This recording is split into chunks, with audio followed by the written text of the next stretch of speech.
What are the benefits of localization? Coming up.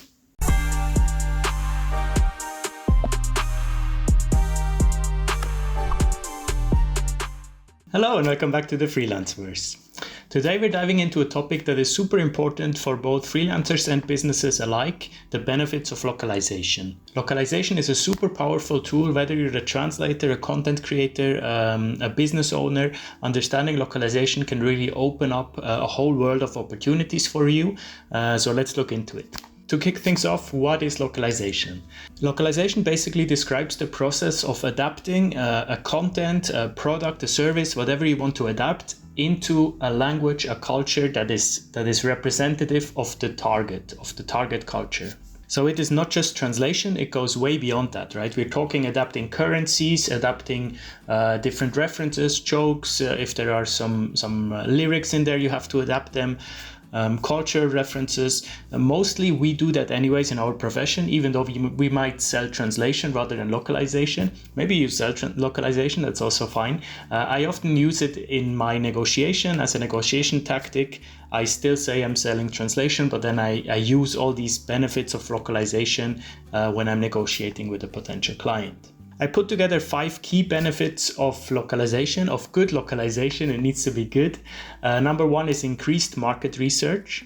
2 is improved customer experience. 3 is a competitive advantage. 4 is higher conversion rates. And 5 is an enhanced brand image. So let's look at these 5 key benefits more specifically. Increased market research. Localization definitely helps you to open up the world in which you can sell, right? You can reach a broader audience, you can reach more people, more businesses if your content or if your product is localized. When people see content in their native language, or when they see a product that is referencing other products that already exist in their target, in their country, they're much more likely to engage in it, to buy something. Which in turn, of course, means more potential clients for your product, for your service, right? So localization definitely broadens your possible clientele. Improved customer experience is a big one, especially for, let's say, countries or regions that are quite small and have a very strong identity. It's very important that you take that into account, right? You can't really sell with, for example, if a language has a standard in the whole country and then one specific region has a very different approach to it. In Spain, we see that, for example, with Catalonia, right there, it's very important that you take that into account if you want to sell in this region. Customers want to identify themselves with a product in order to be satisfied, to be happy, and happy customers are much more likely to come back. So if you can localize your product properly, your customer retention might go up. Like, I can't say it will go up because I don't want to make false promises, but I can definitely see how this can have a huge effect in consumer psychology.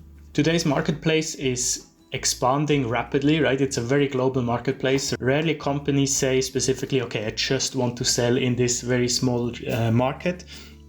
That is also an approach which can work, right? If you have the identity with this market, but generally the marketplace is global nowadays, and it's very hard to stand out if you're competing with everyone.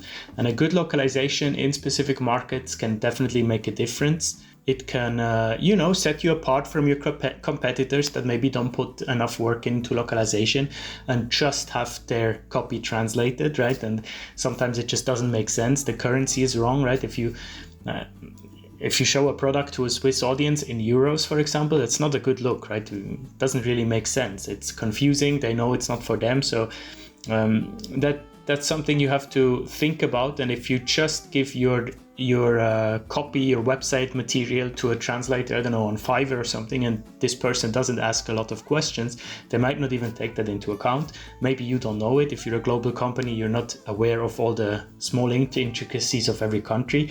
So a good localization approach that is done in the target country can be very valuable for a brand. Higher conversion rates is just logical based on all the other points. If people can identify with the product, if they think it's written for them, if it's marketed to them, they feel it's local, it's in their native language, they are much more likely to buy the product. I mean, there are studies done, actually, I'm going to link them down below, that show that localization significantly boosts conversion rates, which is a really interesting insight and definitely should be taken into account as a business owner.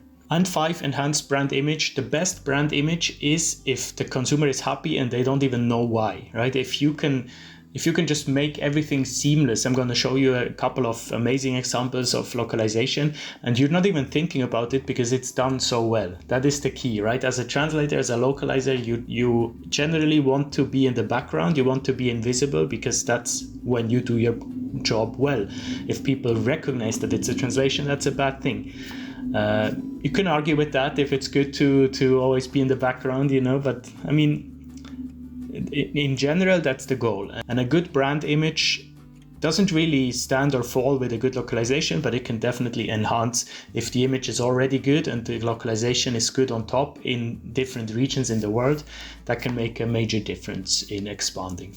So how do you get started when you are watching this video? Maybe you found your way through this video, you are in charge of a brand, you're in charge of a product, and you're thinking of localization. These are the steps you should take. Research your target market. Understand everything there is about selling your product in the specific area or country. Don't just think, oh, we need to expand to this country. You need someone on the ground. You need someone that understands the people, the consuming behavior. This will help you make an informed decision on how to adapt your content. All of this is done before you're even starting thinking about localization. This is the research step. That is the first step you have to do. Number 2, hire professional translators/localizers. You don't need to look for localizers, the term localizers. It's not very common that people market themselves like that. But definitely if you reach out to a translator through an agency or directly, it doesn't matter. But if you do, definitely make sure that you say you need a localization for this translation, right? It's not a simple word for word. It needs to be possible to sell this or to market this in the target audience. Mention the word localization so the translator is aware that you know about this word, right? So they can definitely apply. So in some places it may be required to do a transcreation, in some places a complete rewrite of the text, and then it's copywriting more like. So all of this goes into effect. And if you tell them you need localization, they are also more likely to ask back, right? If there is, for example, a link and they see in this link there is the language code, HLEN, so the language code for an English website, that it's the translator's job to ask back and say, hey, do you have a German version of this website? Do you have a Spanish version of this website? Where should this link lead, right? If you have a German text and then it leads to an English website, that makes no sense. That is our job, but just so you know, if you ask your translator for a localization, if they are good, they will ask back. Use tools that are available to you. If you are working with a TMS, with a translation management system, that's great. You can just hire a translator and let them work in there. Most likely they work with CAT tools, so they use MemoQ, STL, Trados, whatever there is. If you have a graphic design program, that's even better. You can potentially add a language worker to your project, to your team, and they can work directly in InDesign, for example. I've done that before. That can help because you then have the whole context of the ad or of the brochure or whatever you want to adapt. Next step, super important, test your localized material. Either you can ask the translator to test for you as an additional service and they can charge you for it, that's perfectly fine, or you have to test it yourself before you launch the campaign. It's super important. There have been some embarrassing campaigns because they were just rushed out by really big brands, right? And then suddenly you realize that, oh, this name of this football doesn't make any sense in this language, right? It's even a bit rude or confusing. So definitely test with native language speakers, with people that know about the culture, if this ad works. And last step, continuously improve. Localization is not a one-fit-all solution, right? Every time you do a localization project, you have to rethink what went well, what went not so well. Can I still work with this person? If you're happy with the translator or with the group of translators that you worked with, definitely stick with them because it will only get better the more they know your brand, right? So if you have a winning team, definitely don't change anything. It's going to work. It's going to improve every time. That's always my favorite clients when they come back and I can actually get into it. I can learn about the company, about the branding. For a one-time project, you do your research, of course, but you can only do so much within the price, right? So localization is same as transcreation. I mentioned that in the transcreation video. You can click up here if you're interested. The more you do it with the same workflow, with the same team, the better it gets. So now let me show you briefly some great examples of localization. I'm going to overlay them over here on my face. Airbnb is often named when it comes to brands that does localization well. They are offering accommodation and experiences in, I think, 26 languages, and the translations are done really well. They stay true to their brand anywhere in the world. The user gets the same experience no matter, what language settings they have or where they want to go, what experience they want to have.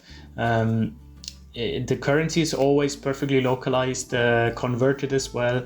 You can use local payment systems. The reviews are shown from people speaking your language and not just randomly translated. And even the listings can be done in local language. All of these things are fantastic localization hacks. I did some research on good brands that does localization well, and Airbnb was consistently on the top in every article I've seen. And it's definitely true on the app, on the website. I've never even thought about it because it's just so seamless. And I wasn't even sure if my Airbnb is in German or in English. So I looked and it is in German, and it never even clicked because it's so smooth. It feels, the user experience is perfect. So definitely kudos for their localization team. Another fantastic example is Spotify. Spotify is a music streaming service. As most of you know, they are available in over 180 countries across the world. They have fantastic translations. Their currency is always adapted. The recommendations are based on the location, same as with Airbnb. So you see the recommendations and the reviews in your own language. Another very unique localization approach from Spotify is that they do image localization, which means they use different images for different playlists in different countries, or different like graphics when you open the app in different countries. According to their marketing team, Spotify needs to look just right, no matter where it appears. It's a quote from them, which I love. It's a perfect phrase from the marketing team, so well done. This probably went a lot into formulating this one sentence. That would, by the way, be a perfect example of transcreation. If a translator is tasked with translating this phrase, Spotify needs to look just right, no matter where it appears. You don't want to be paid by the word because you will spend a lot of time in transcreating this slogan, and so you need to be paid by the hour. Side note. Anyways, the hero image, the banner, the playlist images, they are really based on the target cultures. It's done really well. Image localization is something I've not worked with before. It was a new thing when I researched for this video, and I have to say I really like it. I went immediately on my Spotify to check it out. I didn't really see it, but maybe that's, again, it's transparent, so it's just feels seamless. I mean, I've always been happy with my Spotify app, and again, it's in German without me knowing. I think that's connected to the Play Store, the language that it's set, or to the phone language.